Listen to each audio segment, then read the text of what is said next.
தமிழக வெற்றிக் கழகத்தினுடைய தலைவர், மக்களால் எதிர்காலத்தில் ஆட்சி கட்டிலே அமரக்கூடியவர். அவர் வருகை தருகிற இந்த நிகழ்வு ஒரு வரலாற்று சிறப்புமிக்க நிகழ்வாக அமைந்திருக்கிறது.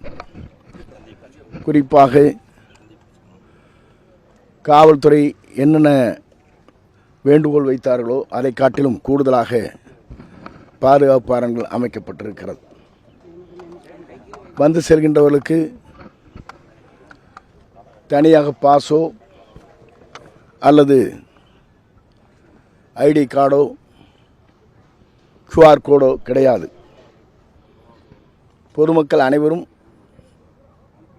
வருகை தந்து அவர் உரையை கேட்டு எதிர்கால தமிழகத்தினுடைய அரணாக இருக்கின்ற ஆட்சி கட்டிலே அமரப்போகிற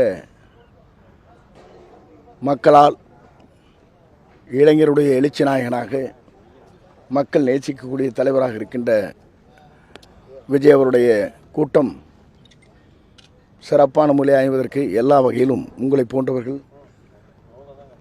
உழைக்கின்ற வர்க்கம், அதேபோல் இதற்காக உறுதுணை பணியாற்றிய அத்தனை பேருக்கும் முதலில் நெஞ்சார்ந்த வாழ்த்துக்களையும் நன்றியும் நான் தெரிவித்துக் கொள்கிறேன்.